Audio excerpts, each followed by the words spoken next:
नमस्कार दोस्तों, पूर्व विधायकों की श्रृंखला में आज हमारे साथ हैं प्रोफेसर छत्रपाल सिंह जी। प्रोफेसर छत्रपाल सिंह जी ने घिराय हलके से उप प्रधानमंत्री चौधरी देवीलाल को हराया था। राष्ट्रीय स्तर पे इनकी जीत की चर्चाएं आज तक होती हैं कि इतने बड़े कद के नेता को इन्होंने कैसे हराया। आज हम इनके अनुभवों पे बात करेंगे और इनके पास जो राजनीतिक का जो खजाना है उसमें डुबकी लगाने की कोशिश करेंगे। प्रोफेसर साहब नमस्कार। नमस्कार धर्मेंद्र भाई, आपको और आपके सभी दर्शकों को मेरा बहुत बहुत प्रणाम। आप जब घिराय हलके से चुनाव लड़ा, आपका पहला ही चुनाव था और मेरे ख्याल से आप 30-31 साल के उस समय रहे होंगे, तो क्या आपने ये कल्पना भी की थी कि आपका पहला ही चुनाव क्या चौधरी देवीलाल के खिलाफ, ये क्या कोई, वो तो एक किस्म से आत्महत्या करने जैसा उन समय विचार होते थे कि चौधरी देवीलाल के सामने लड़ रहे हैं? तो बहुत अच्छा प्रश्न आपका है। जब सोच ये थी कि हम जुडिशियस लड़ाई की वजह से सोशल पॉलिटिकल लाइफ में धंसते जा रहे हैं जी, विद्यार्थी जीवन का जो नेतृत्व दिया, चाहे कॉलेज में और यूनिवर्सिटीज़ में, पूरे स्टेट के परिवेश में, और मैं जब दूसरे प्रांतों में भी अध्ययन के लिए गया, वहाँ भी जो जमावड़ा था वही विद्यार्थी नेतृत्व का, यूथ पॉलिटिक्स का था। लेकिन उस वक्त हमारा जो दृष्टिकोण था ना, नॉन पॉलिटिकल था। अच्छा जी। हम ये समझते थे कि जितने भी पॉलिटिकल ऑर्गेनाइजेशंस हैं जी, वो कहीं ना कहीं वेस्टेड इंटरेस्ट के साथ यूथ पॉलिटिक्स में रहते हैं। तो हमें जुडिशियस बात भी यही है कि जो यूथ से रिलेटेड इश्यूज हैं उन्हीं के लिए लड़ें जी। तो हम किसी पॉलिटिकल पार्टी के हिस्सा नहीं होते थे। ओके, ये उसकी शुद्धता थी जुडिशियसनेस की। क्योंकि उस वक्त भी जो पॉलिटिकल विंग्स काम करती थी यूथ्स में, तो उनके खिलाफ मेरा ऑरेशन होता था। हम ये कहते थे कि they are the people who works for their vested interest in the interest of their political parties, idealistic और vested political interest। तो वो जो विषय था, उससे जो पॉपुलरिटी उस वक्त इलाके के अंदर मिली थी जी, जिसके अंदर पूरा ज़िला हिसार, जो पुराना फतेहाबाद वगैरह सब इकट्ठे होते थे जी। और ये इन प्रकार उससे निकल के जब अध्यापन का विषय लेक्चर की तरफ बढ़ा जी, तो उस वक्त भी एरिया यही था, एरिया ऑफ ऑपरेशन। तो रोज़मर्रा की जो अपने दोस्तों की प्रॉब्लम्स को डील करके काम करते थे, तो हमारी बहुत अच्छी स्ट्रेंथ थी, बहुत अच्छी दोस्ताना तरीके की टीम्स थी। तो कहीं ना कहीं वो विचार जब ये आता था कि we should represent somewhere in the higher houses also in active politics. हाँ जी। तो फिर मेरे जो एंसेस्ट्रल विलेजेस और मेरा जो एरिया था वो घिराय विधानसभा क्षेत्र ही था जी, जो मैं आपके सवाल के जवाब में नज़दीक पहुंच के बात कर रहा हूँ। और 91 तो मेरा चुनाव लड़ने का मुझे मौका मिला था, but I was aspirant in 87 also. अच्छा। और इस जो विद्यार्थी पॉलिटिकल एक्टिविटीज़ थी और जो उस वक्त सरकारों से टकराव और जो झगड़े थे, पीक पे थी वो चीज़ें, पीक पे थी। और कहीं ना कहीं मेरा ताल्लुक एक बार जो वाइस चांसलर्स के इश्यूज थे, तो I led a state deputation against those vice chancellors और against that government, specially to Shrimati Indira Gandhi ji. अच्छा। तो it was a big type of national news headlines थी पेपर्स की जी। तो उस सिलसिले में कहीं ना कहीं संजय गांधी जी से और उस वक्त के बाद में कहीं राजीव जी से मुलाकात का दौर चल पड़ा। और वो हमें फिर लाइक भी करने लग गए थे, जिसकी वजह से फिर यूथ कांग्रेस की एक्टिविटीज़ के साथ जुड़ गया, जुड़ाव हो गया था। तो 87 में वी वर डिनाइड टिकट्स। अच्छा, आपको ऑफर हुआ था? We were not given.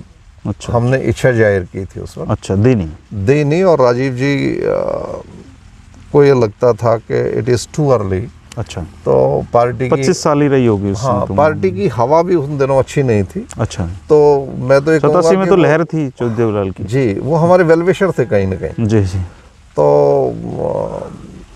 हमने जब नाराज़गी जाहिर की कि हम बेटर कैंडिडेट हो सकते थे, तो आप लोगों ने हमें टिकट नहीं दिया। जी। तो उन्होंने कहा कि कोई बात नहीं। मतलब तो कांग्रेस में इतनी डेमोक्रेसी थी। यस, हमने रिजल्ट बताया कि अच्छे परिणाम नहीं होंगे। अच्छा। तो उसके बाद में जब मिल के आए तो राजीव जी हंस के मुस्कुरा के कहा कि ज्योतिषी आ गए हैं। और मुझे स्पेशली ध्यान है अच्छे से, जब हम मिल के जो यूथ कांग्रेस के लोग थे वापस चलने लगे, जी। तो राजीव जी ने मुझे इशारा करके वापस बुलाया। मार्गेट अलवा जी उनका सेक्रेटरी का काम देखती थी, तो इशारा किया, मैं नज़दीक गया, तो don't worry, you have to contest next election. अच्छा, तो फिर 91 के चुनाव में, वही 91 के चुनाव में उन्होंने, तो ये घिराई हल्का आपने चुना? Because by the virtue of my on area it was my conscious. तो आपको पता था कि यहाँ चौधरी देवीलाल आने वाले हैं यहाँ से? मुझे किसी का नहीं पता था, मुझे ये पता था कि मुझे चुनाव लड़ना है। अच्छा, तो आपकी पहले डिक्लेयर हुई थी या नाम, या उन्होंने पहले कर दिया? अब ये बड़ा इंटरेस्टिंग सवाल है। मैं अंदर की बात, लोगों का आज भी ये सवाल रहता है जी। और कुछ लोग कह देते हैं कि देवीलाल जी चुनाव लड़ रहे थे इसलिए छत्रपाल को डाल दिया। जी जी। और कुछ लोग समझते हैं कि नो देवीलाल जी, अभी किसी को टिकट तो देनी है देवीलाल के सामने। इस किस्म के सवाल आते हैं। तो बड़ा अच्छा आपका सवाल है और मैं आज अंदर की बात आपको बताता हूँ। जी। बेसिकली भजन लाल जी का मेरा 36 का आंकड़ा शुरू से ही था। अच्छा। वो नहीं चाहते थे कि मैं चुनाव लड़ूं और वो नहीं चाहते थे मुझे टिकट भी मिले। अच्छा। बट बिकॉज राजीव जी की टीम में हम रिकग्नाइज थे, तो मैंने तो 87 में उनका इशारा बताया था कि उन्होंने कहा था कि यू हैव टू कॉन्टेस्ट अगली बार नेक्स्ट इलेक्शन। सो एक सब पार्लियामेंट्री बोर्ड की मीटिंग रहती है जी, जो स्क्रूटनी कर देती है, पैनल बनाती है या सिंगल आउट कर देती है, भाई this is the only candidate. Like it was to be headed by Karunakaran ji that time. अच्छा। तो Karunakaran ji was very close to Bhajan Lal ji. So people were apprehending के छत्रपाल को तो टिकट भजन लाल नहीं देगा, लाइक दैट। सो फॉर्चुनेटली जो ऑर्गेनाइजेशन का सेटअप था वो भी मेरे फेवर में था, राजीव जी की कंसेंट थी, तो मुझे तो कोई डर था ही नहीं। बट जो लगता था कि नहीं मिलेगी, कहाँ तक ये होगा। तो करुणाकरण जी को किसी असाइनमेंट की वजह से केरला जाना पड़ गया जी। और he was replaced by Arjun Singh ji. Arjun Singh ji की कोठी पे सब पार्लियामेंट्री बोर्ड की मीटिंग हुई, जो टिकटें फाइनल कर रही थी। टिकटें फाइनल कर रही थी। तो committee was sitting inside and I was sitting in his lawn जी। तो भजन लाल जी अंदर से काफ़ी नाराज बीच में मीटिंग को छोड़ के चले गए कि कुछ नहीं हो रहा, राजीव जी के यहाँ फैसला होगा, like that. So I was happy कि इनकी नहीं सुनी जा रही है, लाइक, तो we are on the safer side. So out of that meeting my single name was kept in that list from Girai. It was confidential, it was not declared, लेकिन कर दिया, लिख दिया था उन्होंने, फाइनल हो गया था। तो क्यों मुझे रिजाइन भी करना था। अच्छा, उस समय आप जॉब में थे? जॉब में था, मैं पढ़ा रहे थे आप कॉलेज में पढ़ाता था। तो शायद उसी में पढ़े भी हैं आप? मैं वहीं उसी में पढ़े। मेरे बहुत सारे जो पक्ष और विपक्ष में स्लोगन लगाने वाले मेरे विद्यार्थी थे। अजय चौटाला मेरे ख्याल से आपके जूनियर थे? जी, मेरे से वो एक क्लास पीछे थे यहाँ पे। और तो वो तो तब आपको भाई साहब भी कहते होंगे? भाई साहब भी कहते थे और मेरी मदद भी करते थे स्टूडेंट पॉलिटिक्स में। अच्छा। हाँ जी, मेरे साथ थे वो। और उस विषय को जहाँ तक मैं ठीक से याद कर पा रहा हूँ, जब सिंगल नाम मेरा रहा तो कॉन्फिडेंशियल था, तो मैं जॉइंट सेक्रेटरी और उनसे मिला तो उन्होंने कहा कि इट इज़ कॉन्फिडेंशियल। तो मैंने कहा दादा मुझे रिज़ाइन भी करना पड़ेगा जी। तो I was just pointed out कि keep your fingers closed. I remember those words even today. So I was relaxed, slept in the night. तो in the morning I went again. मैं कहा अब तो कॉन्फिडेंशियल बहुत हो लिया, तो व्हाट शुड आई डू? कहते you can proceed for the resignation also. अच्छा। सो मैंने कहा what is the internal story? तो टोल्ड मी कि your single name is there. अच्छा, चौधरी भजन लाल ने अपोज किया, उसके बावजूद मेरा नाम सिंगल करके पार्लियामेंट्री बोर्ड के लिए सब पार्लियामेंट्री बोर्ड ने रेकमेंड कर दिया था। तो पार्लियामेंट्री बोर्ड की meeting was to be held at Rajiv ji's house, अच्छा। जिसमें आजकल सोनिया जी रह रही हैं। तो पार्लियामेंट्री बोर्ड की मीटिंग अंदर हॉल में चल रही थी, मैं वहाँ बरंडे में उनके यहाँ बैठा हुआ था। सो मेरा टिकट तो हो ही चुका था। On that day I came to know कि Chaudhary Devilal ji is filing nomination from घिराई।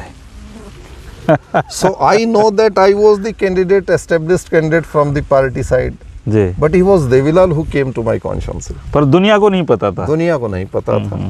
और सच्चाई यही थी उसमें कि पार्टी मुझे ही कीन थी लड़वाने के लिए, और राजीव जी की ब्लेसिंग उसमें। बाद में तो कई लोगों ने कहा होगा कि भजनलाल ने छत्रपाल जी को निपटाने के लिए दिलाई है वहाँ से नहीं, टिकट। अब देखो बड़ी इंटरेस्टिंग बात ये भी दूसरी। तो राजीव जी बीच में मीटिंग से जब बाहर आए वॉशरूम के लिए, तो मैं नमस्ते की, वही Chhatrapal you are sitting here. मैंने कहा जी I am waiting for the result, you have been already told. मैंने कहा जी फिर भी दुश्मन बैठे रहते हैं, आई डोंट वरी। तो भजनलाल जी ने मुझे बताया गया, अंदर के जो मीटिंग के मेंबर्स थे, कि भजनलाल जी टोल्ड के मेरी 2 टिकटें बदल दो, बट ये काटो। अच्छा जी।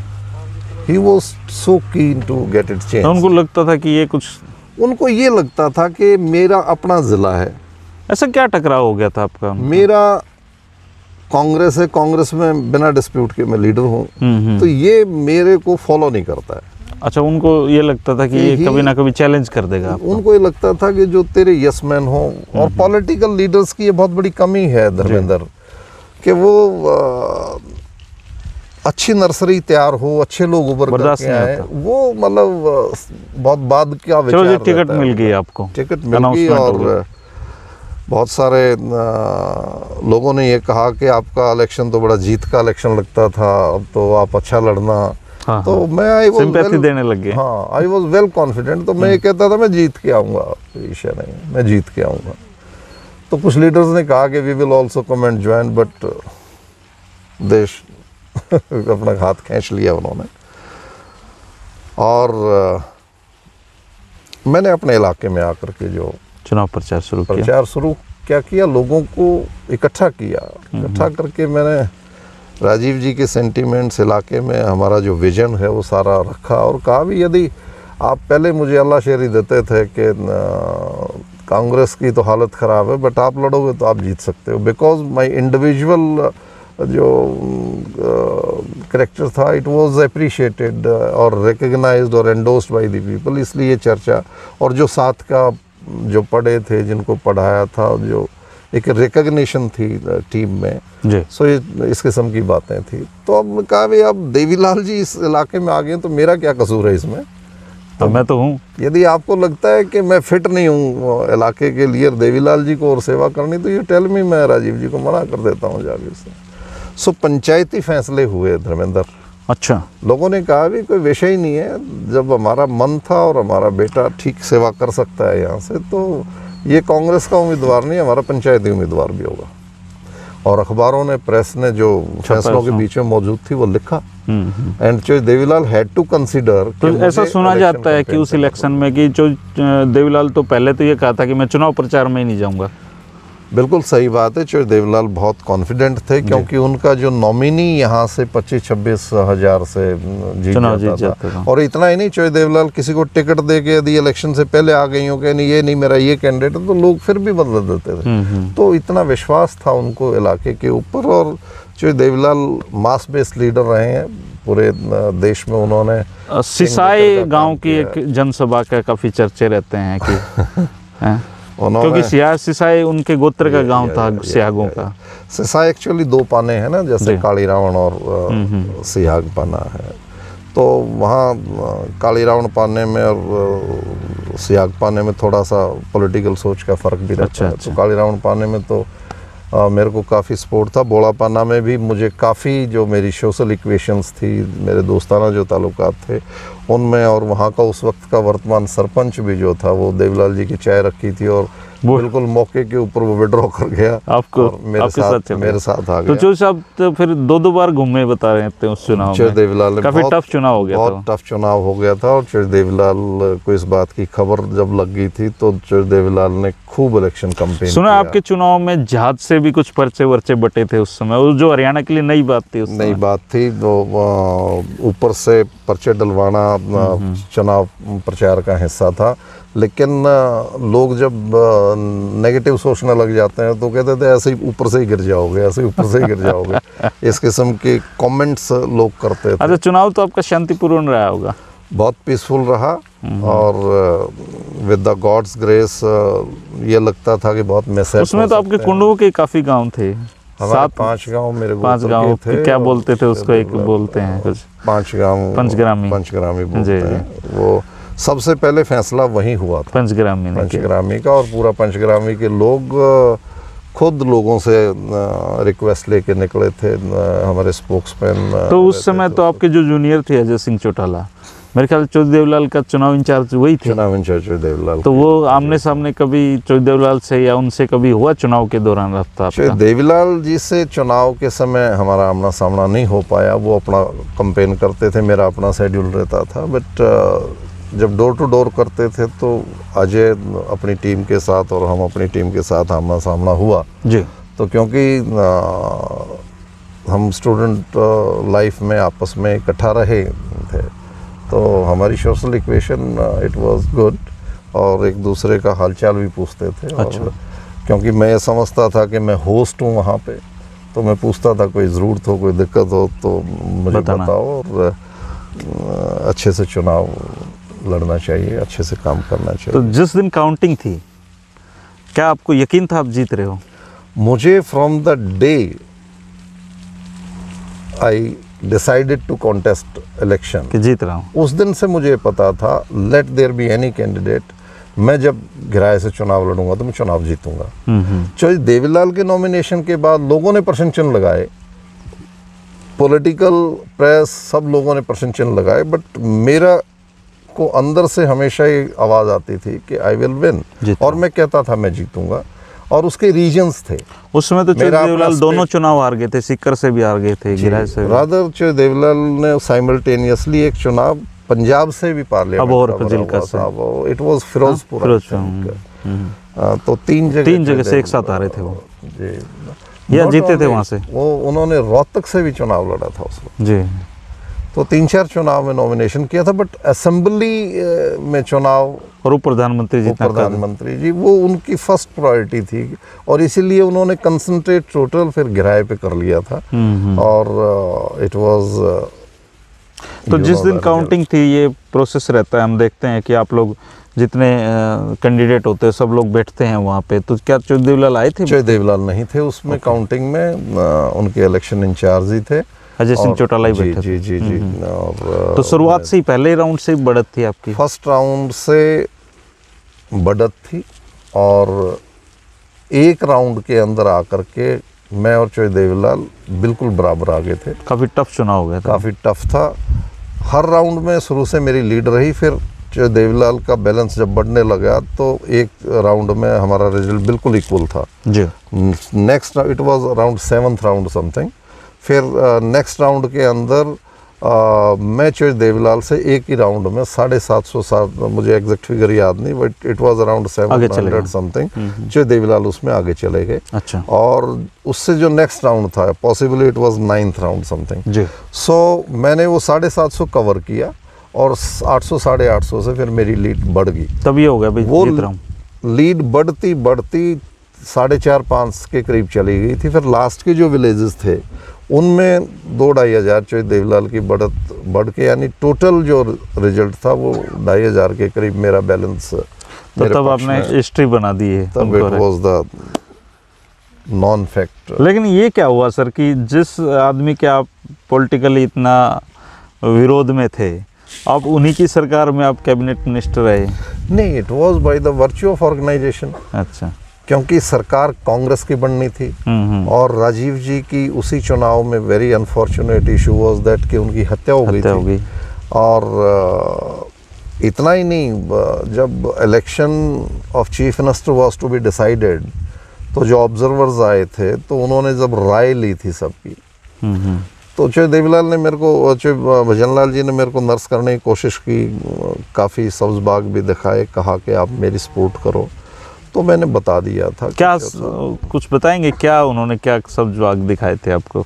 देखो, फेयर शब्दों में तो यही मानते हैं ना, साहब राष्ट्र के नेता बनोगे। अच्छा। और नहीं, वो बताते हैं वो थोड़ा सा पैसे वैसे में उनका हाथ खुला था। वो मेरे से नहीं कह पाते। अच्छा। क्योंकि उनको मेरे बारे में ये आइडिया था कि I don't appreciate these things, तो उन्होंने सोशली दबाव बढ़ाने की कोशिश की, कुछ लोगों से कहलवाने की कोशिश की। मेरे साथ बैठ के घर बुला करके एक दिन ब्रेकफास्ट मीटिंग भी हमारी हुई। अच्छा।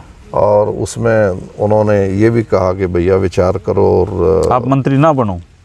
नहीं, और आप मेरे मुझे मदद करो चीफ मिनिस्टर बनाने में। तो उनका कौन था, उनके कंपटीशन में कौन था उनके? उस वक्त काफ़ी लोग ट्राई कर रहे थे। जय शमशेर सिंह सुरजेवाला का मन था कि मैं चीफ मिनिस्टर बनूं। अच्छा जी। कुछ और लोग, चौधरी वीरेंद्र सिंह का भी कहते हैं कि अगर राजीव गांधी जी की हत्या नहीं होती तो वीरेंद्र सिंह तो चीफ मिनिस्टर का चुनाव तो लड़ा उन्होंने। उन्होंने कहा कि मैं भी कैंडिडेट हूँ जी।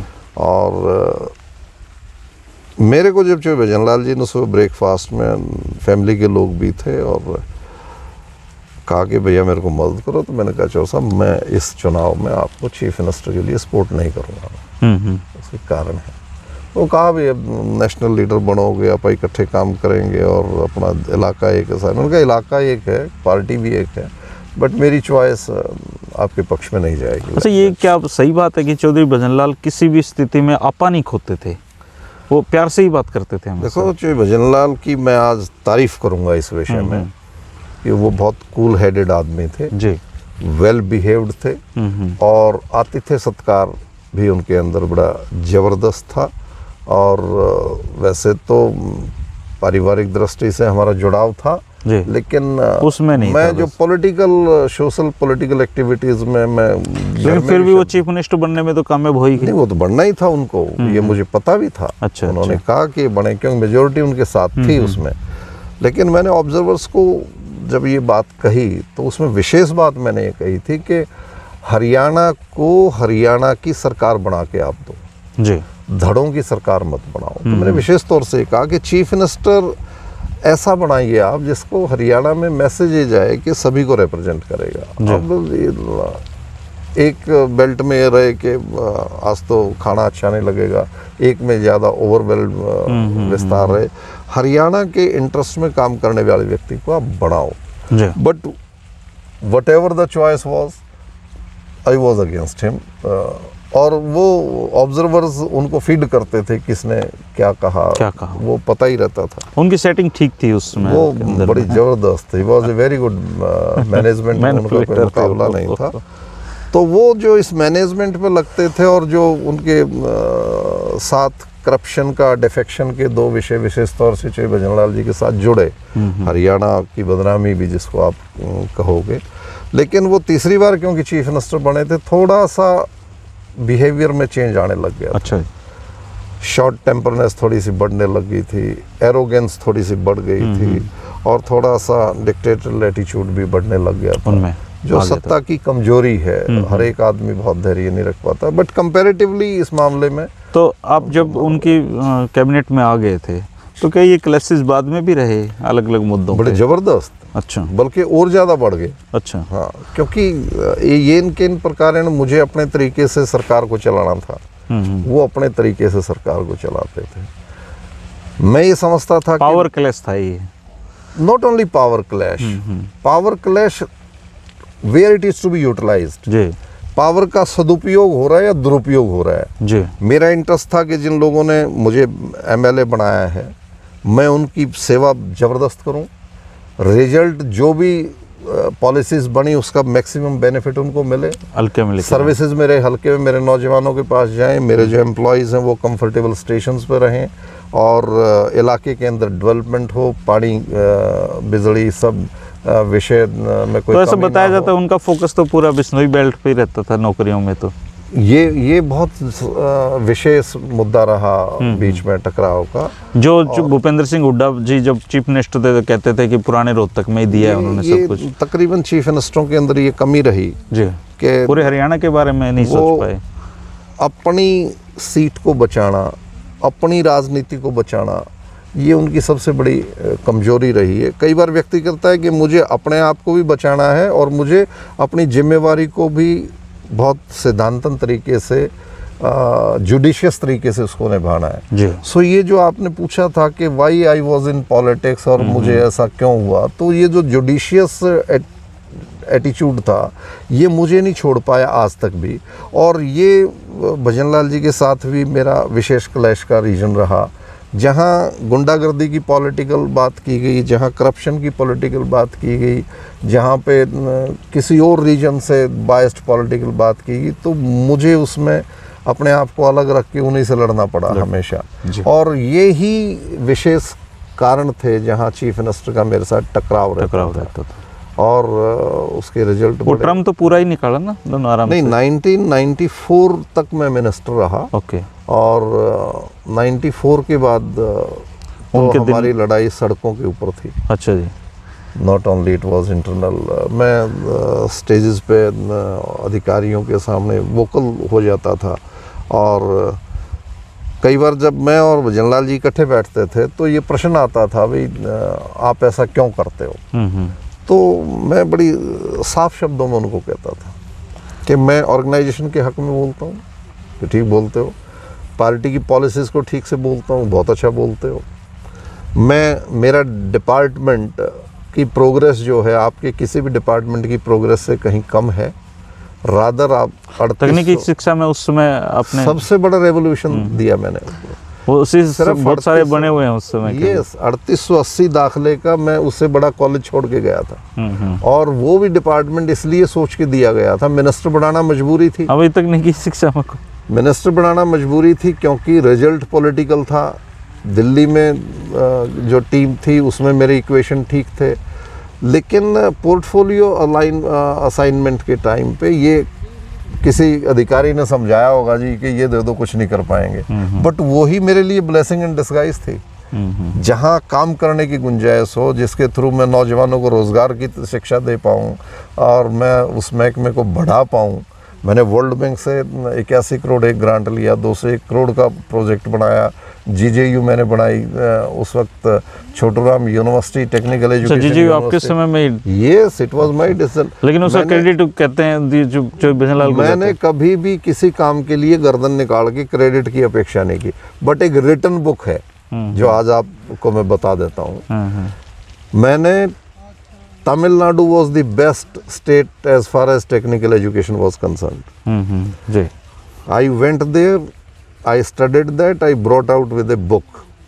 21 रिकमेंडेशन उसके अंदर मैंने लिखी कि ये काम मुझे अपने इन 5 साल के टेन्योर में करना है और इससे मेरे को टेक्निकल एजुकेशन को इतना बढ़ावा दूंगा और इससे मेरे नौजवानों का रोजगार इतने लेवल पे बढ़ जाएगा। और ये वही वजह है कि आज जो बच्चे कोई 50,000 से 2-2 लाख रुपए तक महीने के ले रहा है, ये उस वक्त की फाउंडेशन है। कि क्योंकि दिल्ली को 3 तरफ से हरियाणा दबाता हो, गुड़गांव, फरीदाबाद जैसे, बहादुरगढ़ जैसे, और चंडीगढ़ के सराउंडिंग हम हों, नेशनल हाईवे के ऊपर हम हों, और वहाँ बाहर की स्टेटों के बच्चे रहें और हमारे, क्योंकि बच्चों के पास टेक्निकल एजुकेशन नहीं थी, तो 3880 बच्चे का इनटेक, और मैंने विद इन मेरे 3.5-4 ईयर्स के टेन्योर में उसको मैं लैक्स में लेके चला गया था।